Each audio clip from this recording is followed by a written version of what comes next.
আচ্ছা, আসসালামু আলাইকুম। সবাই কেমন আছেন? আমাকে এবার আপনারা দেখতে এবং শুনতে পাচ্ছেন কিনা একটু জানান তো। এবং আপনাদের পরীক্ষা কেমন হয়েছে আমাকে একটু জানান।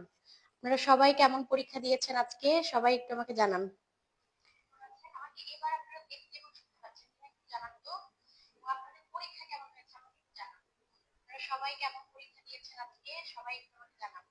সবাই একটু আমাকে জানান।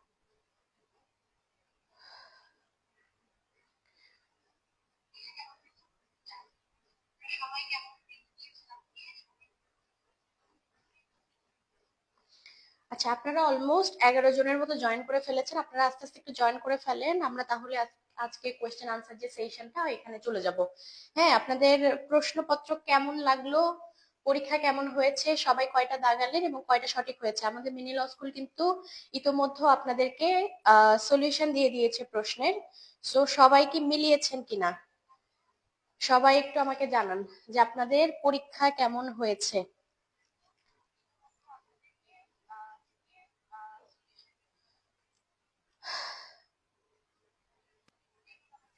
আপনাদের জেনারেল পার্ট এবং ল পার্ট এই দুইটা পার্টের প্রশ্ন কেমন হয়েছে, আপনাদের কাছে কেমন মনে হয়েছে? ঠিক আছে, আমরা তাহলে কোয়েশ্চেন আনসার যে সেশনটা এখানে চলে যাই। আপনারা সবাই আস্তে আস্তে জয়েন করতে থাকেন, আমরা চলে যাই। আমার কাছে যে প্রশ্নপত্রটি আছে এটা হচ্ছে প্রথম যে প্রশ্নটা আমার প্রশ্নপত্রে, সেটা সম্পত্তি রিলেটেড আইনের একটা প্রশ্ন, ট্রান্সফার অফ প্রপার্টি একটা একটা প্রশ্ন। আপনারা আস্তে আস্তে জয়েন করে ফেললে আমি প্রশ্নের যে উত্তরগুলো আমি ইনশাল্লাহ আপনাদেরকে বলা স্টার্ট করব। আপনারা অলরেডি জানেন, তারপরেও আমি কিছুটা বলার চেষ্টা করি, আপনাদের প্রশ্নগুলো সলভ দেওয়ার চেষ্টা করি। ঠিক আছে, আপনাদের প্রথম যে প্রশ্নটা ছিল, এই প্রথম প্রশ্নটা যেটা ছিল সেটা হচ্ছে ট্রান্সফার অফ প্রপার্টি অ্যাক্টের প্রশ্নটা আমি আগে লিখি, দেন আপনাদেরকে এটার একটু সলভ বলে দেই। প্রথম প্রশ্নটা ছিল the transfer of property act 1882 এর বিধানে সোলে ডিক্রির ক্ষেত্রে লিসপেন্ডেন্স নীতিটা অ্যাপ্লিকেবল হবে কিনা। তার মানে প্রশ্নটা কি ছিল দেখেন তো। প্রশ্নটা ছিল সোলে ডিক্রি, সোলে ডিক্রির ক্ষেত্রে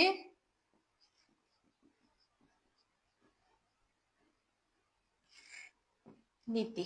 আচ্ছা, আপনারা এটা প্রশ্নের উত্তর কি দাগিয়েছেন আমাকে একটু জানান তো। ট্রান্সফার অফ প্রপার্টি অ্যাক্টে কি সোলে ডিক্রির যে বিধানটা, সোলে ডিক্রির বিধানের ক্ষেত্রে আমাদের ট্রান্সফার অফ প্রপার্টি অ্যাক্টের যে লিসপেন্ডেন্সের নীতিটা, এটা কি প্রযোজ্য হবে কিনা? আপনারা উত্তরে কি দাগিয়েছেন সবাই? এটার উত্তর কিন্তু হবে যে সোলে ডিক্রি বা আমাদের যে লিসপেন্ডেন্স নীতি যে আমাদের সোলে ডিক্রির ক্ষেত্রে প্রযোজ্য হবে কিনা, উত্তর কিন্তু হবে প্রযোজ্য হবে। অর্থাৎ উত্তর হবে হলো ক। ঠিক আছে, আমার কাছে যে প্রশ্নটা আছে এই প্রশ্নের যে অপশনস গুলো আছে সেই অপশনস এর প্রথম যে অপশনটা এটাতে হবে হচ্ছে উত্তর। অর্থাৎ ট্রান্সফার অফ প্রপার্টি অ্যাক্টের সোলে ডিগ্রির ক্ষেত্রে আমাদের লিসপেন্ডেন্স নীতিটা কি হবে, লিসপেন্ডেন্স নীতিটা প্রযোজ্য হবে। এই কথাটা আমরা কিন্তু মোটামুটি সেকশন যদি পড়ি তাহলে সেকশনে মোটামুটি আমরা এটা পাবো না। এই প্রশ্নের উত্তরটা আমরা একটু দেখতে গেলে আমাদের আহ একটা আমি রেফারেন্স লিখে দিচ্ছি, রেফারেন্সটা একটু লিখে নেন, কারণ হচ্ছে এই রেফারেন্স থেকে প্রশ্নটা মূলত হয়েছে। AIR 1922 Lahore, AIR 1942 Lahore. ঠিক আছে, এই মামলাতে বলে দেওয়া হয়েছে যে এই যে ট্রান্সফার অফ প্রপার্টি অ্যাক্টের যে লিসপেন্ডেন্স নীতিটা এটা সোলে ডিক্রির ক্ষেত্রেও কি হবে, সোলে ডিক্রির ক্ষেত্রেও প্রযোজ্য হবে। ঠিক আছে, এবার আসেন নেক্সট প্রশ্ন। তার মানে আপনাদের প্রথম যে প্রশ্নটা সে প্রশ্নের উত্তর হচ্ছে প্রয়োগযোগ্য হবে। এবার আসেন সেকেন্ড প্রশ্নে। সেকেন্ড প্রশ্নটা বলা হয়েছে যে আপনাদের কি লিখেছে, অনাদায়ের ক্ষেত্রে কোনো তৃতীয় ব্যক্তির অঙ্গীকার পালন অথবা দায় পরিশোধের চুক্তিকে দ্য কন্ট্রাক্ট অ্যাক্ট অনুসারে কি বলা হয়। তাহলে একজন যদি তার দায় পরিশোধে ফেইল করে তখন তৃতীয় ব্যক্তি সে দায় পরিশোধের অঙ্গীকার নেয়। এটাকে আমরা 2 নম্বর প্রশ্নের যে উত্তরটা, এটা হবে জামিনের চুক্তি। কি হবে, জামিনের চুক্তি। তাহলে আমার কাছে যে প্রশ্ন আছে এই প্রশ্নের সেকেন্ড যে প্রশ্নটা, এই প্রশ্নের উত্তর হচ্ছে খ, অর্থাৎ জামিনের চুক্তি হবে এটার উত্তর। এবার আসেন তৃতীয় নাম্বার প্রশ্নের উত্তর, 3 নম্বর প্রশ্নের উত্তর। 3 নম্বর প্রশ্নে বলা হয়েছে যে the transfer of property act 1882 এর বিধানে বিনা জামানতে ঋণ গ্রহণ করা হলে ঋণদাতার পাওনার যে অধিকার সৃষ্টি হয় তাকে আমরা জানি, সবাই জানি এটা নালিশযোগ্য দাবি, তাই না? অ্যাকশনেবল ক্লেম, এটা আমরা কিন্তু জানি। তাহলে আমার কাছে যে প্রশ্ন আছে, এই প্রশ্নের 3 নাম্বার যে প্রশ্নটা, এই প্রশ্নের উত্তর হচ্ছে ঘ, অর্থাৎ নালিশযোগ্য দাবি। বিনা, আপনি কারো কাছ থেকে ঋণ নিয়েছেন কিন্তু ঋণের বিনিময়ে কোনো জামানত রাখেন নাই, তাহলে সেটাকে আমরা বলতে পারি নালিশযোগ্য দাবি। এবার আসেন 4 নম্বর প্রশ্নটা আমরা একটু দেখি। 4 নম্বর প্রশ্ন একটা স্যাট অ্যাক্ট থেকে আপনাদের প্রশ্ন আসছে। সেখানে বলা হয়েছে the state acquisition and tenancy act 1950 এর 143 ধারা অনুসারে স্বত্বলিপি হালনাগাদ সংরক্ষণ কার্যক্রমে কোন কারণ সূত্র পরিবর্তন স্বত্বলিপিতে সন্নিবেশিত নয়? এটার উত্তর হচ্ছে গ হবে, রিসিভার নিয়োগ হবে। কেন? আপনারা যদি হচ্ছে গিয়ে 143 তে যান, ওই জায়গাতে অনেকগুলা ব্যাপার বলা আছে। যেমন ধরেন ওই জায়গাতে অ্যামালগামেশনের কথা বলা আছে, একত্রীকরণের কথা বলা আছে, জোটের একত্রীকরণ, নামজারি, হ্যাঁ, সবগুলোর কথা। যে 4টা অপশন আছে, এই 4টা অপশনের মধ্যে 3টা অপশনের কথাই আমরা 143 তে দেখি, কিন্তু একটা অপশন দেখি না, সেটা হচ্ছে রিসিভার নিয়োগ। তার মানে এই জায়গাতে হচ্ছে রিসিভার নিয়োগটাই হবে উত্তর। তার মানে যে প্রশ্নটা আমার কাছে আছে, এই প্রশ্নের 4র্থ নাম্বার প্রশ্নের উত্তর হবে সি, অর্থাৎ রিসিভার নিয়োগ। এবার আসেন 5 নম্বর প্রশ্ন। 5 নম্বর প্রশ্ন কি বলেছে দেখেন তো। 5 নম্বর প্রশ্ন আসছে রেজিস্ট্রেশন অ্যাক্ট থেকে। তো বলতেছে যে দ্য রেজিস্ট্রেশন অ্যাক্ট 1908 এর বিধানে মিথ্যা তথ্য দিয়ে দলিল রেজিস্ট্রেশনের শাস্তি হচ্ছে এটা ক অথবা খ 7 বছরের কারাদণ্ড অথবা অর্থদণ্ড। এই যে আপনাদের রেজিস্ট্রেশন অ্যাক্টের আমি বলে দিয়েছিলাম যে রেজিস্ট্রেশন অ্যাক্ট যখন আপনাদের গাইডলাইনের মধ্যে আমি বলে দিয়েছিলাম যে রেজিস্ট্রেশন অ্যাক্ট থেকে কিন্তু শাস্তির ধারাগুলো দেখে যেতে হবে, এগুলো কিন্তু ইম্পর্টেন্ট। সুতরাং এই জায়গাতে আপনাদের রেজিস্ট্রেশন অ্যাক্টের যে 5 নম্বর যে প্রশ্নটা আসছে আপনাদের প্রশ্নপত্রে, এটা উত্তর কিন্তু ক অথবা খ 7 বছরের কারাদণ্ড অথবা অর্থদণ্ড। ঠিক আছে, এখন আসেন আপনাদের নেক্সট প্রশ্ন যেটা, সেটা হচ্ছে the transfer of property act থেকে আবার একটা প্রশ্ন আসছে যে সৎ বিশ্বাসে। দেখি তো আমি একটু 6 নম্বর প্রশ্নের উত্তরটা লেখার চেষ্টা করি, এই জায়গাতে কি আসছে। 6 নম্বর যে প্রশ্নের উত্তরটা, এখানে বলা হচ্ছে যে the transfer of property act থেকে যে প্রশ্নটা আসছে, এখানে বলা হচ্ছে, আমি প্রশ্নটা আগে একটু পড়ে শোনাই আপনাদেরকে। বলা হয়েছে the transfer of property act 1882 এর কোন ধারায় সৎ বিশ্বাসে বা মূল্যের বিনিময়ে হস্তান্তর গ্রহীতার অধিকার সংরক্ষণ করা হয়? এটা হচ্ছে গিয়ে সেকশন 53, যেখানে আমরা দেখি হচ্ছে ফ্রডুলেন্ট ট্রান্সফারের কথা বলা আছে। সুতরাং এই জায়গাতে আমাদের উত্তর হবে হচ্ছে সেকশন 53, যেটা হলো আমাদের 6-এর 3 নাম্বার উত্তরটা হবে কিন্তু এখানে কারেক্ট আনসার। এখন আসেন 7 নাম্বার প্রশ্ন কি বলতেছে। 7 নাম্বার প্রশ্নটা আসছে কন্ট্রাক্ট অ্যাক্ট থেকে। কন্ট্রাক্ট অ্যাক্ট 1872 এর বিধান মতে কোয়ারশনের মাধ্যমে সম্মতি আদায় করলে যেই চুক্তিটা হবে সেই চুক্তিটা কেমন? আমরা জানি যে একটা চুক্তি যখন ভ্যালিড হবে, বৈধ হবে, সেই চুক্তিটা হচ্ছে ফ্রি কনসেন্টে হতে হবে। ফ্রি কনসেন্ট ব্যতীত কোনো চুক্তি হইলে সেই চুক্তিকে আমরা কি বলতে পারি? ওইটা হচ্ছে ভয়েডেবল, অর্থাৎ বাতিলযোগ্য। তার মানে আমরা জানি ফ্রি কনসেন্ট হতে হলে ওই চুক্তিটা হচ্ছে কোয়ারশন, আনডিউ ইনফ্লুয়েন্স, মিসরিপ্রেজেন্টেশন, ফ্রড, এগুলো ব্যতীত হতে হয়। তাহলে যেহেতু কোয়ারশন বলেছে যে কোয়ারশন আছে কোনো একটা চুক্তির মাধ্যমে, সুতরাং ওটা বাতিলযোগ্য বা ভয়েডেবল হবে। এটা হচ্ছে গিয়ে ডিপেন্ড করবে যে আপনি যার সাথে এরকম ফ্রি কনসেন্ট ছাড়া চুক্তি করেছেন উনার আসলে এটা অপশন, উনি চাইলে এটা কি করতে পারবে? বাতিলও করতে পারবে, উনি চাইলে এটাকে কি করতে পারবে? ভ্যালিডও রাখতে পারবে। এবার আসেন তারপরের প্রশ্ন, 8 নম্বর প্রশ্নের উত্তরটা। 8 নম্বর প্রশ্নের উত্তরে বলা হচ্ছে, মানে প্রশ্নটা হচ্ছে অনারাস গিফট কোন আইনের বিধান প্রযোজ্য? দেখেন এখানে আপনার 4টা অপশনস যে বলা আছে, প্রথমে বলা আছে মুসলিম আইন, হিন্দু আইন, সম্পত্তি হস্তান্তর আইন এবং উপরের সব কয়টি। এখন দেখেন অনারাস গিফটের যে অ্যাকচুয়ালি যে বিধানটা, এটা আমাদের ট্রান্সফার অফ প্রপার্টি অ্যাক্ট 1882 তেই বলা আছে, কিন্তু এখানে বলা আছে যে অনারাস গিফট কোন আইনের বিধানে প্রযোজ্য। এখানে কিন্তু আমাদের কোন আইনের বিধানে প্রযোজ্য? আমাদের কিন্তু অনারাস গিফট হিন্দু আইন, মুসলিম আইন এবং ট্রান্সফার অফ প্রপার্টি অ্যাক্টের যে দান, এই 3টা দানের ক্ষেত্রে কিন্তু প্রযোজ্য। কিন্তু স্পেসিফিক্যালি যদি আমরা বলি তাহলে ওইটা কিন্তু টিপি অ্যাক্ট। কিন্তু আপনাদের যে প্রশ্নটা আসছে সেখানে বলতেছে যে কোন আইনের বিধানে প্রযোজ্য, এখানে উত্তর হবে সব কয়টি, মানে 4 নাম্বারটা হবে আপনাদের উত্তর। ঠিক আছে, তার মানে টিপি অ্যাক্ট হবে, হিন্দু আইন হবে, মুসলিম আইন হবে। আচ্ছা, এবার আসেন নেক্সট প্রশ্ন। নেক্সট প্রশ্নে বলা হচ্ছে, এটা 9 নম্বর প্রশ্ন। 9 নম্বর প্রশ্নে বলা হচ্ছে যে দ্য ট্রান্সফার অফ প্রপার্টি অ্যাক্টের ক্ষেত্রে আমরা যে ইজারা নিই, হ্যাঁ, তো ইজারার ক্ষেত্রে বলা হচ্ছে কি বলেন তো, বলতেছে 105 ধারা অনুসারে ইজারার মূল্যকে আমরা কি বলতে পারি। ওই জায়গায় আমরা কিন্তু দেখি যে ইজারার মূল্যকে আমরা সালামি বলতে পারি। সালামি, অর্থাৎ এটার উত্তর হচ্ছে কোনটা, এটার উত্তর হচ্ছে 4, অর্থাৎ সালামি। ঠিক আছে, আচ্ছা এবার আসেন নেক্সট আমাদের 10 নম্বর প্রশ্ন। 10 নম্বর প্রশ্ন কি বলা হয়েছে? 10 নম্বর প্রশ্নে বলা হয়েছে যে the transfer of property act 1882 এর বিধানে সম্পত্তি বিক্রয় চুক্তিতে দলিল সম্পাদন এবং রেজিস্ট্রেশনের সময় যদি উল্লেখ না থাকে সেই ক্ষেত্রে এটার সময়সীমা কত?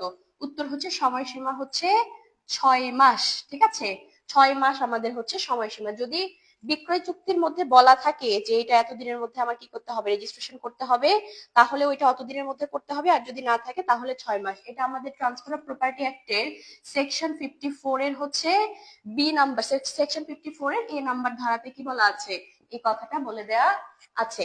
ঠিক আছে, তাহলে আমরা কিন্তু 10টা প্রশ্ন দেখে ফেললাম। আপনাদের কার কয়টা হয়েছে বলেন তো 10টার মধ্যে? আপনাদের সম্পত্তি হস্তান্তর আইনের প্রশ্নগুলো আপনাদের কাছে কেমন মনে হয়েছে? কম্পারেটিভলি কি একটু কঠিন, জটিল, নাকি সহজ লেগেছে? আমাকে একটু জানান তো।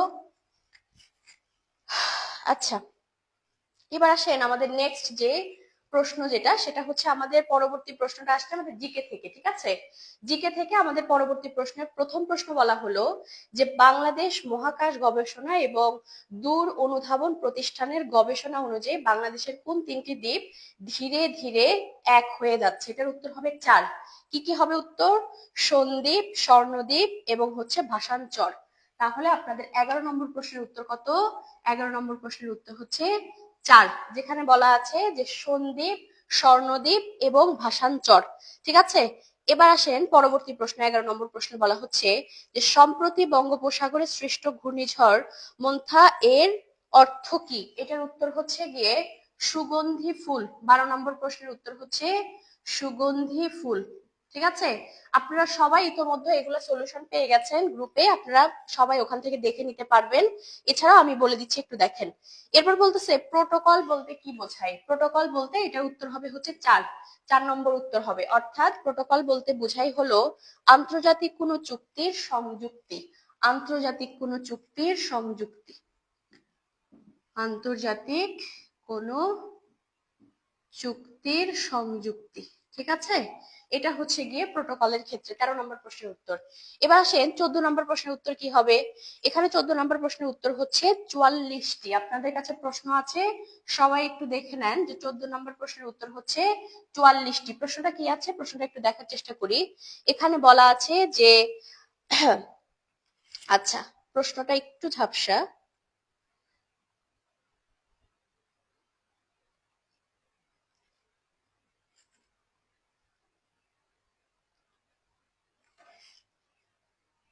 আচ্ছা, এখানে বলা আছে গাজা অভিমুখী গ্লোবাল সমুদ্র ফ্লোটিলা কয়টি রাষ্ট্রকে প্রতিনিধিত্ব করতেছে? উত্তর হচ্ছে 44টি রাষ্ট্রকে প্রতিনিধিত্ব করছে। এবার আসেন পরবর্তী প্রশ্ন, যে লিগ অফ নেশনস কত সালে ফিলিস্তিনকে ব্রিটিশ শাসনের অধীনে নিয়ে আসে? এটার উত্তর হচ্ছে 1922। এটার উত্তর কি? 1922। ঠিক আছে, আপনারা নিচের দিকে দেখতে পাচ্ছেন কিনা আমি একটু দেখি। আচ্ছা, ঠিক আছে, এবার আসেন নেক্সট প্রশ্নের উত্তর কি হবে। নেক্সট প্রশ্নতে আমরা চলে যাই 16 নম্বর প্রশ্ন। 16 নম্বর প্রশ্নে বলা হচ্ছে, দেখেন 16 নম্বর প্রশ্নে বলা হচ্ছে যে আবেদ চৌধুরী একজন কি? আবেদ চৌধুরী একজন কে? উত্তর হচ্ছে গিয়ে জিন প্রকৌশল। এটা হচ্ছে জিন গবেষক, সরি জিন গবেষক। এটার উত্তর বলা আছে হচ্ছে কততে? আমার কাছে যে প্রশ্নটা আছে সেখানে আপনারা দেখলে দেখতে পারবেন, এটা খ নম্বর প্রশ্ন উত্তরে বলা আছে, খ নম্বর অপশনে বলা আছে যে জিন গবেষক। এবার আসেন 17 নম্বর প্রশ্ন। 17 নম্বর প্রশ্নে কি বলা আছে দেখেন তো। 17 নম্বর প্রশ্নে বলা আছে যে নিচের কোন রাষ্ট্র আফগানিস্তানের তালেবান সরকারকে আনুষ্ঠানিকভাবে স্বীকৃতি দিয়েছে? উত্তর হচ্ছে রাশিয়া। 17 নম্বর প্রশ্নের উত্তর হচ্ছে রাশিয়া। এটা আমাদের অপশন নাম্বার হচ্ছে 4, অপশন নাম্বার 4-এ বলা আছে রাশিয়ার কথা। ঠিক আছে, এবার বলতেছে যে কোন পণ্যটি প্রথম বাংলাদেশি জিআই পণ্য হিসেবে স্বীকৃতি অর্জন করে? ঠিক আছে, এটা উত্তর হচ্ছে জামদানি শাড়ি, অর্থাৎ 4, জামদানি শাড়ি। ঠিক আছে। আচ্ছা, এবার আমরা নেক্সট চলে যাই হচ্ছে আমাদের 19 নম্বর প্রশ্নের উত্তরে। 19 নম্বর প্রশ্নটা কি বলা আছে দেখেন তো। 19 নম্বর প্রশ্নে বলা আছে যে জলবায়ু পরিবর্তন এবং জীববৈচিত্র্যের ক্ষতি মোকাবেলায় 2024 সালে কোন সংস্থা ন্যাচার রেস্টোরেশন রেগুলেশন প্রণয়ন করেছে? এটার উত্তর হচ্ছে ইউরোপিয়ান ইউনিয়ন। হ্যাঁ, এটার উত্তর কি? European union. এটা কত নম্বর অপশনে আছে একটু দেখি। অপশন নাম্বার হচ্ছে 3। আপনাদের যার যার প্রশ্ন এটা অপশন মিলবে না, আমার কাছে যে সেটটা আছে সেই সেট থেকে আমি বলে দিচ্ছি। 19 নম্বরে বলা আছে। এবার আসেন 20 নম্বরে যাই। 20 নম্বরে কি বলেছে? 20 নম্বর প্রশ্নটা হচ্ছে কি দেখেন তো। 20 নম্বরে বলতেছে যে কলম্বো শব্দের প্রতিশব্দ কি? কলম্বো শব্দের প্রতিশব্দ হচ্ছে ক নম্বর উত্তর, অর্থাৎ তীর। কলম্বো শব্দের প্রতিশব্দ হচ্ছে তীর। এবার আসেন 21 নাম্বার ধারা, 21 নাম্বার প্রশ্ন। 21 নাম্বার প্রশ্ন বলতেছে দেখেন যে এখানে, আচ্ছা, এটার উত্তর হচ্ছে মোহাম্মদ আব্দুল হাই। খ নম্বরটা হবে উত্তর, মোহাম্মদ আব্দুল হাই। মোহাম্মদ আব্দুল হাই। আচ্ছা, এবার আসেন 22 নম্বর প্রশ্নের উত্তর। 22 নম্বর প্রশ্ন কি বললো দেখেন তো। 22 নম্বর প্রশ্ন বলতেছে যে অগ্নিবীণা কাব্যগ্রন্থটি কাজী নজরুল ইসলাম কাকে উৎসর্গ করেছিলেন? এটা আপনাদের সবার কমন পড়েছে আমি জানি। এটার উত্তর হচ্ছে গ নাম্বার, বারীন্দ্র কুমার ঘোষকে উৎসর্গ করেছিলেন। ঠিক আছে, তাহলে এটার উত্তর কি? উত্তর হচ্ছে গ, বারীন্দ্র কুমার ঘোষ অগ্নিবীণা কাব্যগ্রন্থ উৎসর্গ করেছিলেন। এবার আসেন 23 নম্বর। 23 নম্বর এটা বাংলার প্রশ্ন। এবার আসেন 23 নম্বরে কি বলা আছে। 23 নম্বরে বলা হচ্ছে নিচের কোন শব্দগুচ্ছের বানান শুদ্ধ? দেখেন এখানে অনেকগুলা মানে অপশনে অনেকগুলা বানান দেয়া আছে, তার মধ্যে কিছু কিছু বানান ভুল আছে। যেমন ধরেন এখানে ক নম্বরে যেটা বলেছে এখানে হচ্ছে সত্তা বানান ভুল আছে, সুতরাং এটা হবে না। খ নম্বরে দেখেন শুশ্রূষা বানান ভুল আছে, এটা হবে না। গ নম্বরে সান্ত্বনা বানান ভুল আছে, এটাও হবে না। ঘ নম্বরে হচ্ছে প্রাঙ্গণ এবং নীরব, এটা হচ্ছে উত্তর। তাহলে উত্তর কি? উত্তর হচ্ছে প্রাঙ্গণ আর হচ্ছে গিয়ে নীরব, এটা হবে উত্তর। আচ্ছা, এবার আসেন আপনাদের নেক্সট যে প্রশ্নটা সেটা হচ্ছে বাস্তুহারা কোন সমাসভুক্ত? দেখেন বাস্তুহারা হচ্ছে, এটা হচ্ছে উপপদ তৎপুরুষ সমাস। ঠিক আছে, বাস্তুহারা। আসেন এটা একটু লেখেন যে বাস্তুহারা এটা কোন ধরনের সমাস? উত্তর হচ্ছে উপপদ তৎপুরুষ সমাস। এখন এটার ব্যাস বাক্য হইতে পারে বাস্তুহারা যে, বাস্তু হারা যে। তাহলে এটা কি সমাস হবে? উত্তর হচ্ছে উপপদ তৎপুরুষ সমাস হবে। এখন উপপদ তৎপুরুষ সমাস এটা কত নম্বর অপশনে দেয়া আছে? উত্তর হচ্ছে অপশনে দেয়া আছে হচ্ছে কততে? 4-এ।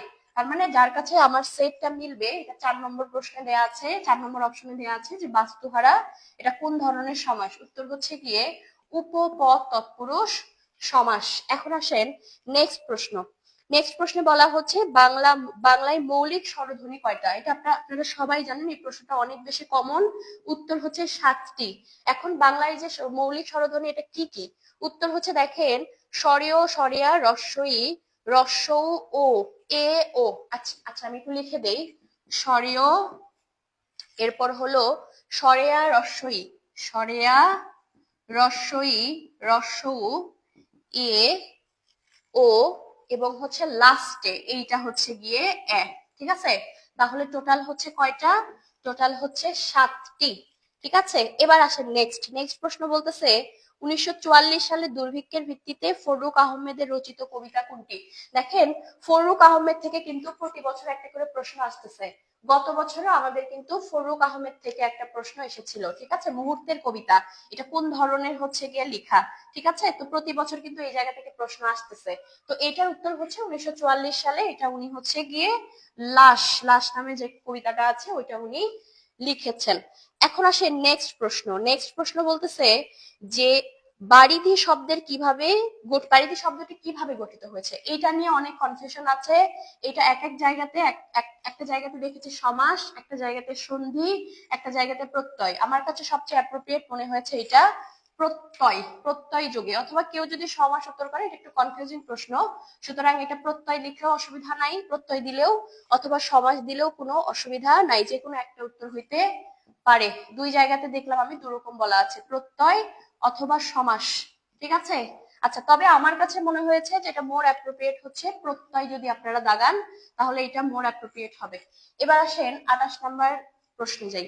28 নম্বর প্রশ্নে কি বলতেছে? 28 নম্বর প্রশ্ন বলতেছে যে সত্যপীর কার ছদ্মনাম?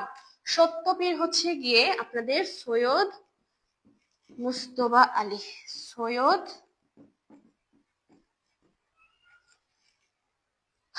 আচ্ছা, এটা এটা হচ্ছে অপশন নাম্বার কত? অপশন নাম্বার হচ্ছে এটাতে বলা আছে হচ্ছে আমার যে প্রশ্নপত্র এটা গ, ঠিক আছে, গ নাম্বার অপশনে বলা আছে যে সত্যপীর হচ্ছে ছদ্মনাম হচ্ছে সৈয়দ মুস্তফা আলী।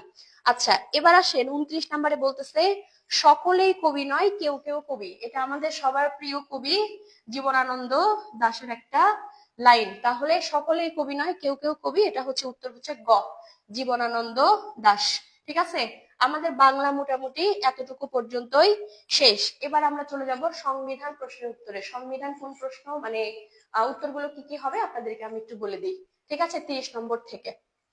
তাহলে এই যে আমাদের সংবিধান এবং জেনারেল ক্লজেস অ্যাক্টের যে বিধানগুলো আছে সেখান থেকে যে প্রথম প্রশ্নটা আসছে সেটা বলা হয়েছে যে নিচের কোন ধারায় প্রজাতন্ত্র অর্থ হচ্ছে গণপ্রজাতন্ত্রী বাংলাদেশ সংজ্ঞাটি দেয়া আছে।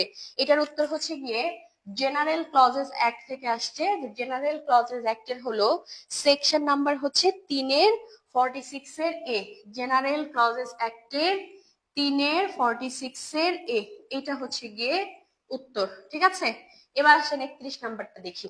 31 নাম্বারটা কি বললো দেখেন তো। 31 নাম্বারটা বলতেছে যে আমেরিকার আইন ব্যবস্থায় প্রচলিত ডিউ প্রসেস ধারণায় সমার্থক বিধান বাংলাদেশের সংবিধানের কোন অনুচ্ছেদে বর্ণিত আছে? এটা হচ্ছে 27 এবং 31, ডিউ প্রসেস 27 এবং 31 নাম্বার অনুচ্ছেদে বলা আছে, ডিউ প্রসেসের বিধানটা আছে, ঠিক আছে। এবার বলা হচ্ছে দেখেন বাংলাদেশের সুপ্রিম কোর্টের বিচারকগণকে অপসারণের সুপারিশকারী কর্তৃপক্ষকে অপসারণ করার সুপারিশকৃত কর্তৃপক্ষ হচ্ছে আমাদের, আমরা জানি যে আমাদের 16তম যে সংশোধনী, এই সংশোধনী অনুযায়ী কিন্তু এটা রিভিউ অবস্থায় ছিল। পরবর্তীতে এই সংশোধনীটা রিভিউ পিটিশন বাতিল করে দেওয়া হয় হচ্ছে 20 অক্টোবর 2024। এর পরবর্তীতে কিন্তু এইটা পুরোপুরি সুপ্রিম জুডিশিয়াল কাউন্সিলের হাতে চলে আসে। তাহলে এটা উত্তর হচ্ছে কি সুপ্রিম জুডিশিয়াল কাউন্সিল, ঠিক আছে। আর যাদের কাছে আমার সেটের প্রশ্ন আছে তাদের কাছে উত্তর হচ্ছে 3, উত্তর হচ্ছে গ, 32-এর উত্তর হচ্ছে গ, ঠিক আছে। এবার আসেন নেক্সট প্রশ্নতে যাই। নেক্সট প্রশ্নে বলা হচ্ছে বাংলাদেশ একটি একক স্বাধীন ও সার্বভৌম প্রজাতন্ত্র, ঠিক আছে। এইটা একদম প্রথমেই বলা আছে আমাদের সংবিধানের অনুচ্ছেদ নাম্বার 1, অনুচ্ছেদ নাম্বার 1-এই বলা আছে যে বাংলাদেশ হচ্ছে একক স্বাধীন ও সার্বভৌম কান্ট্রি, ঠিক আছে। আচ্ছা, এবার বলতেছে দেখেন যে রাষ্ট্রপতি কর্তৃক প্রণীত অধ্যাদেশ কত দিনের মধ্যে সংসদের মাধ্যমে আইনে পরিণত করা না হলে বিলুপ্ত হয়ে যাবে? এই প্রশ্নগুলো দেখেন তো আপনাদের রিসেন্ট ইস্যুস গুলোর সাথে কিন্তু মিল আছে। কারণ রিসেন্ট ইস্যুস গুলো যেমন ধরেন আমাদের খুবই ব্যাক টু ব্যাক হচ্ছে লাস্ট 3-4 মাসে হচ্ছে অনেকগুলো অধ্যাদেশ প্রণয়ন হয়েছে। তাহলে প্রশ্নগুলো কিন্তু আলটিমেটলি রিসেন্ট ইস্যুস গুলোর সাথে মিল করেই কিন্তু দেয়া হয়েছে। যেমন ধরেন এই যে সুপ্রিম জুডিশিয়াল কাউন্সিলের কথা বলেন বা এই প্রশ্নের কথা বলেন, এখানে বলা হচ্ছে তাহলে কতদিন? উত্তর হচ্ছে সংসদের প্রথম অধিবেশনে উত্থাপনের তারিখ থেকে 30 দিন, গ নাম্বার হবে উত্তর। তাহলে আপনি যেদিন সংসদে এটা তুলবেন প্রথম অধিবেশনে সেই দিন থেকে 30 দিনের মধ্যে যদি এটা অ্যাকসেপ্ট না করা হয়, আইনে পরিণত না করা হয়, তাহলে এটা কি হয়ে যাবে? উত্তর হচ্ছে এটা বিলুপ্ত হয়ে যাবে। এখন আসেন 35 নম্বর প্রশ্নটা। এই প্রশ্নটা আমার কাছে একটু ট্রিকি মনে হয়েছে, দেখে আপনারা উত্তর করতে পেরেছেন কিনা এই প্রশ্নটার। এখানে কি বলা হলো দেখেন তো 35 নম্বর প্রশ্নে। 35 নম্বর প্রশ্নে বলা হলো যে আদালত ট্রাইব্যুনাল সমূহের উপরে হাইকোর্ট বিভাগের তত্ত্বাবধান ও নিয়ন্ত্রণ ক্ষমতা প্রয়োগে নিচের কোন বিধানটি অতিরিক্ত বলে বিবেচিত? তার মানে দেখেন আপনাদের এখানে 4টা অপশন আছে না?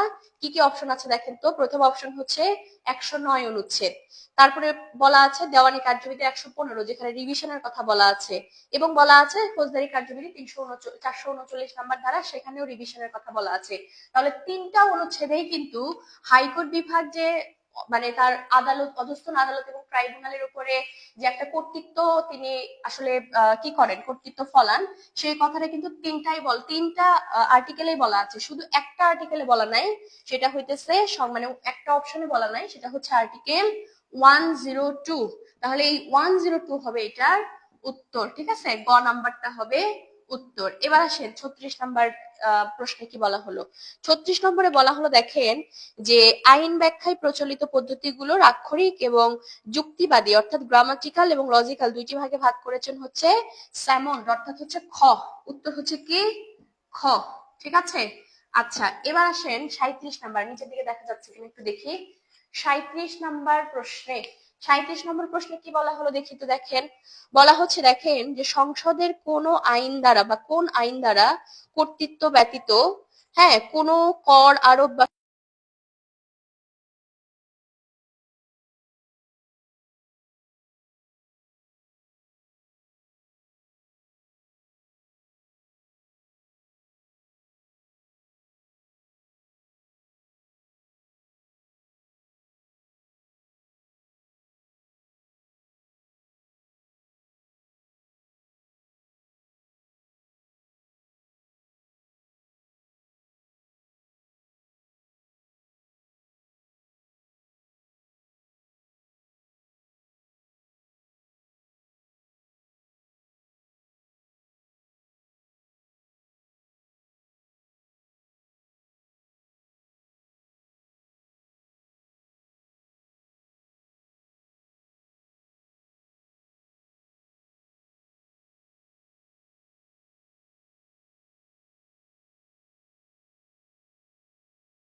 আচ্ছা, এখন শোনা যাচ্ছে সম্ভবত, তাই না?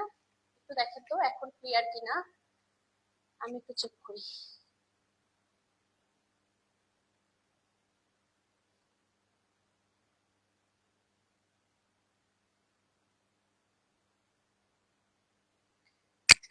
আচ্ছা, এখন কি শোনা যাচ্ছে?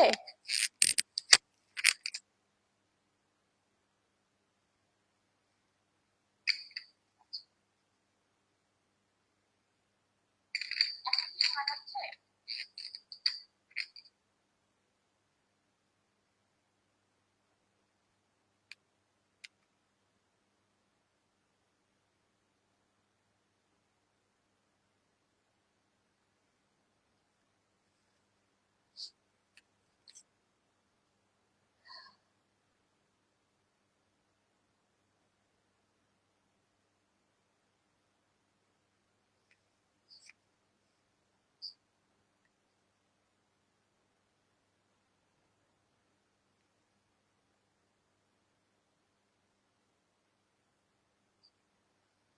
আচ্ছা, ঠিক আছে। তাহলে আমরা জানি যে এটা আপিলের ক্ষেত্রে হবে, হ্যাঁ? আপিলের ক্ষেত্রে আমরা যাই, নেক্সট প্রশ্নে যাই। 76 নম্বর। এখন আপাতত এখন কি শোনা যাচ্ছে কিনা, এখন আমাকে শোনা যাচ্ছে কিনা একটু জানান তো, যে এখন শোনা যাচ্ছে কিনা। আচ্ছা,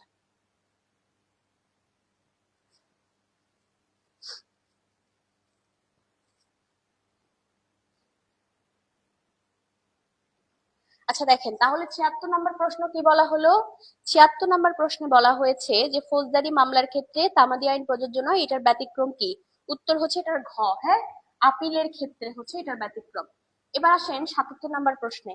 77 নম্বর প্রশ্নে বলা হচ্ছে যে আমাদের দ্য কোড অফ ক্রিমিনাল প্রসিডিওরের কোন ধারা অনুযায়ী জাজ বা ম্যাজিস্ট্রেট ঘটনাস্থলে সরেজমিনে পরিদর্শন করবে। এটা হচ্ছে লোকাল ইন্সপেকশন, হ্যাঁ।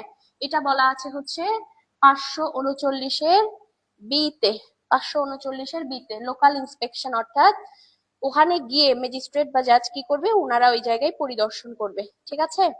আচ্ছা, এবার আসেন নেক্সট।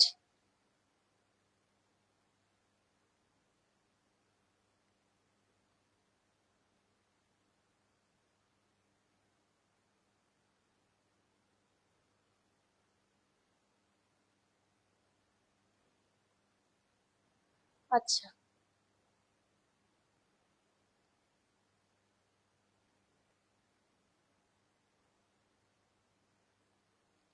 ঠিক আছে। এবার 78 নম্বর প্রশ্নে আসেন। 77 নম্বর আমাদের হয়ে গেল, 78 নম্বর প্রশ্নে আসেন।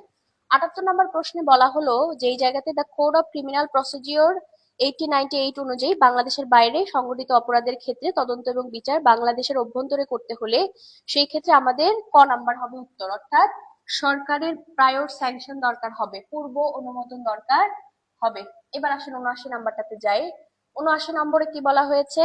79 নম্বরে বলা হয়েছে যে পেনাল কোডের কোন ধারা অনুযায়ী সরকার মৃত্যুদণ্ডপ্রাপ্ত আসামির সম্মতি ব্যতীত মৃত্যুদণ্ডটা কি করতে পারবে, বলা হচ্ছে উক্ত দণ্ড অন্য যে কোনো দণ্ডে রূপান্তর করতে পারবে।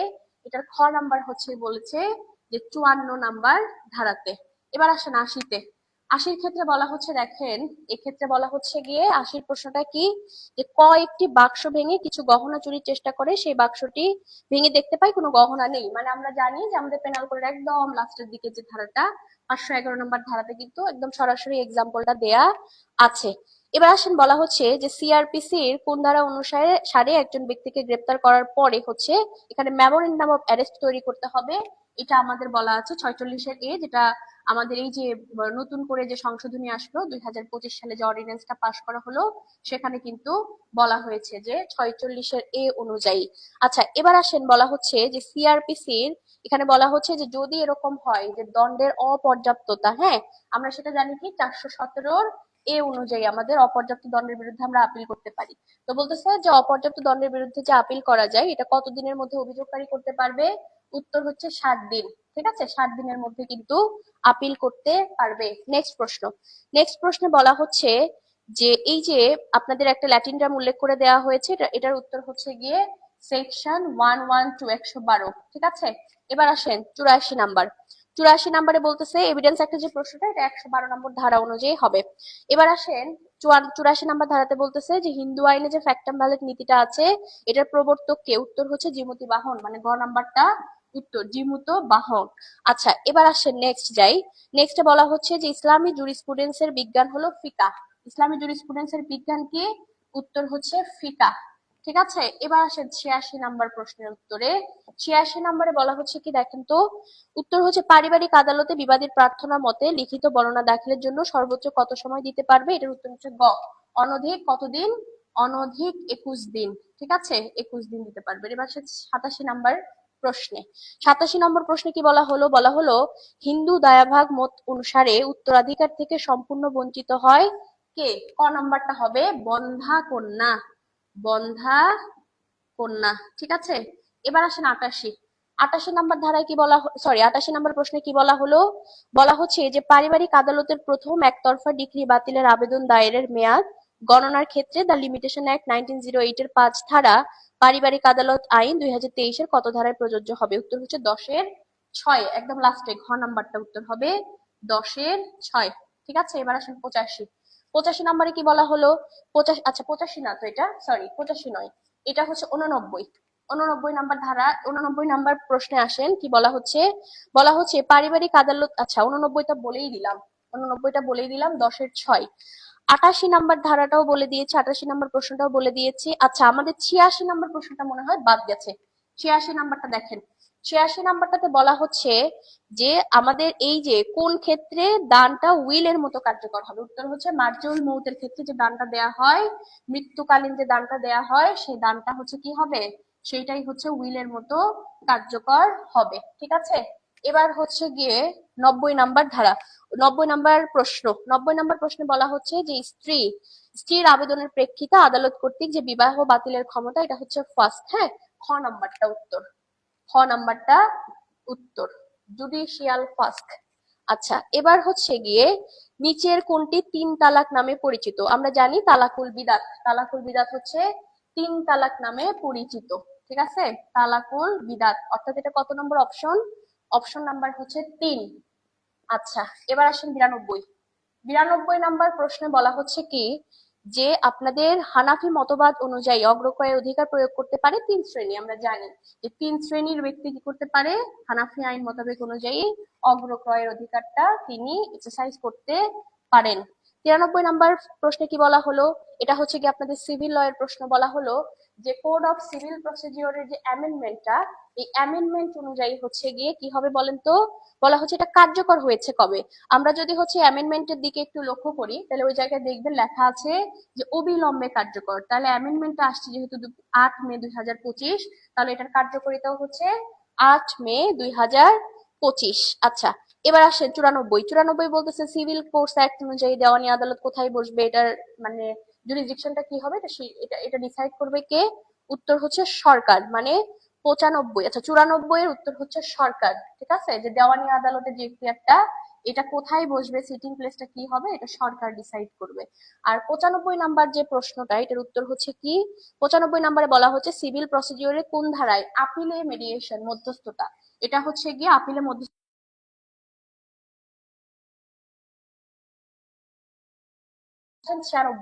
96 নাম্বার প্রশ্নে বলা হচ্ছে দেখেন, এখানে বলা হচ্ছে কি? বলা হচ্ছে যে আচ্ছা 96 নম্বর প্রশ্ন এটা কি? আচ্ছা ঠিক আছে, 96 নম্বর প্রশ্নে বলা হচ্ছে আরজি ফেরতের আদেশ কিরকম আদেশ? উত্তর হচ্ছে এটা আপিল যোগ্য আদেশ। আমরা জানি অর্ডার 43 রুল 1 এই বলা আছে যে আরজি ফেরতের আদেশ যেটা, সেটা হচ্ছে আপিলেবল অর্ডার।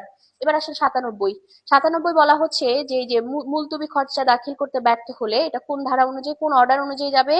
অর্ডার 17 রুল 1 এর হচ্ছে 7, অর্ডার 17 রুল 1 এর হচ্ছে 7 অনুযায়ী হচ্ছে গিয়ে একতরফ এই যে মুলতবির খরচ দিতে যদি ব্যর্থ হয় সেক্ষেত্রে কনসিকুয়েন্সেস কি সেটা বলা আছে।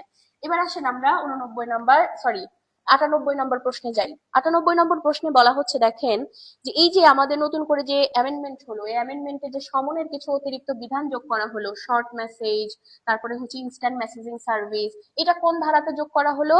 উত্তর হচ্ছে এই যে 9 এর, সরি অর্ডার হচ্ছে 5 এ, অর্ডার 5 এর হচ্ছে রুল নাম্বার 9 এর হচ্ছে 3 এ কি করা হলো? এটা যোগ করা হলো, তার মানে উত্তর কিন্তু হবে অর্ডার 5 রুল 9 এর 3।